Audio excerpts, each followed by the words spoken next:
evening, my fellow exorcists, and welcome to the Lair of the Film Exorcist, and to the first week of Nuclear Nut November, the opposite of No Nut November. Tonight, we will be taking a look at Monster Girl Doctor.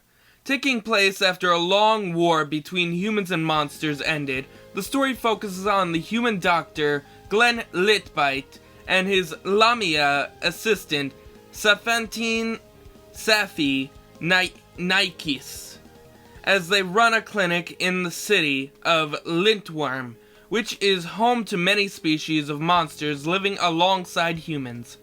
Now, before we move on to my opinion, I'd like to just announce that this video is sponsored by Animal. So go buy yourself some amazing low-priced anime merch, including cute figurines to brighten up your collection, and every time you use the code FILM, you'll get 5% off of your purchases. Now, for those that think this show was just another Monster Musume clone, I can definitely say that you're not wrong, but you're also not right.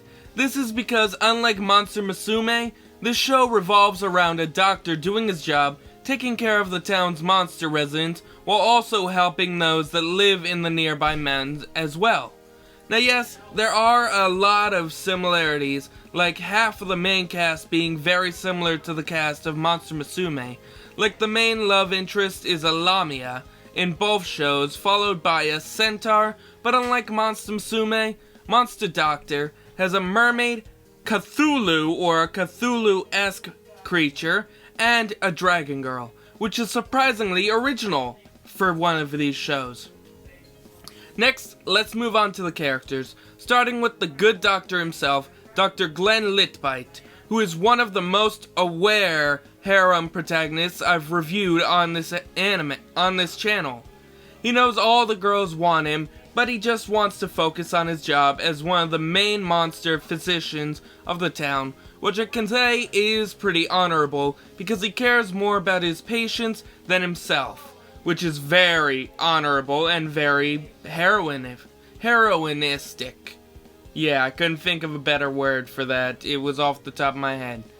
Though he can also be a bit dense when it comes to what medical techniques turn on his patients, especially the time he put one of his centaur patients in a BDSM-like suit just to straight out her back and other strained muscles. Another example would be when he stuck his fingers in a mermaid's gills to check if they were inflamed, which seemed to turn her on. Yeah, that's where we're going. We're doing the whole cattail thing or snake tail thing gets off whatever creature. Now, to be clear, most of his patients do end up falling in love with him because of his passion for helping those who are sick, which is a lot better than them falling in love with him just because he's the main protagonist. Next, let's move on to Nurse Safantin, or Sephi, which is what we're going to be calling her for the rest of the show because I am not saying her full name, because it is really hard to pronounce for me. Now, she is Glenn's childhood friend, his assistant, and she also studied with him under Cthulhu, the head doctor of Lindworm Central Hospital. She's also known for getting jealous of every girl that falls for the good doctor, because despite being a hostage for the Litbite family as a child, she fell for Glenn because he took care of her when one of his servants poisoned her, and after meeting up with him again in school. During the show, I can also feel the strong connection they seem to have because he's always worrying about her, and she's always making sure he knows when he's crossed the line during his examinations, and she seems like his perfect match from the start. Next to every other girl, but she is the main love interest, so we'll leave it at that. Finally, we have the story, which, like I said before, looks like a generic monster harem story, but it's not. It's the story of a doctor and assistant as they examine each patient and cure them like a doctor should. Now, like I said at the beginning of the show, this can get a little perverted sometimes when it comes to all the moaning that takes place during the checkups. I mean, it starts right at the beginning of the show when he's giving a Minotaur a look over to see what's wrong, and during this, he touches her most sensitive parts like her ears and her breasts.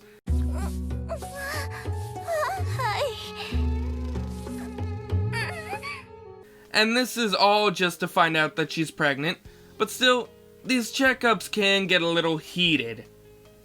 And I'm not just talking about the patient, I'm also talking about how many times Sethi has to get involved to point that she sometimes ties her tail around him out of jealousy. Now, I bet you all can tell what my favorite episode was just from my more recent videos, but if you haven't guessed it yet, I'll tell you. I really love the episode where we meet Dione, a rare gentle gigas. Yes, that's what they call giants in this show, that lives in the mountains and visited the harpy village where the good doctor was checking up on all the harpies, so that he could help her with a head cold that supposedly lasted about a decade to 12 years. I mean, wow, I wouldn't want to have a cold that lasts that long. Now, the reason why I love this episode is because Glenn literally falls onto this giant woman's breasts and gets sucked into them twice. Not once, but twice, by accident and by his very loose sandals. Which I'm pretty sure a lot of the men and women out there can agree that this would be kind of hot. I mean, to have your body become engulfed by a giant woman's bosom is like being stuck between two massive pillows while you're sleeping. But these pillows are alive and in charge of your fate. So yeah, the story seems pretty pure on the surface when it's really a lot more erotic the deeper you go. My only problem is that Dione didn't join the little harem that was growing around Glenn like someone we know in 7 Deadly Sins. I'm looking at you, Diane. And they kind of left her with the off-brand, sorry, Noble, I'm gonna have to steal your word here, her off-brand protagonist haircut that covers up her cute face, and later on in the last episode we also miss out on seeing one of Dr. Glenn's house calls, which might have given us a new monster to examine, which would have been better than watching Mei the Cyclops watch over 2 barrels of wine and Sethi talking to Arania, the arachnid, about her feelings for the doctor. But I guess they did kind of make up for it with the small surgery scene that we don't even get to see the full thing of, because they probably cut the scene down for time. I mean, they've been building up to this for about 3 episodes, and then they move to another scene or cut to the credits before we can see the rest of the surgery. But for what it's worth, the scene wasn't that bad, and I did feel the tension that the writer wanted to create, but again, it ended up way too soon. Now, I also kept thinking about the idea of this being a prequel to Monster Musume, which made the show feel a lot cooler to me, because it shows that even after a big war, people are able to coexist. But sadly, I also remembered that this idea might ruin the backstory for Monster Musume, because really, who cares?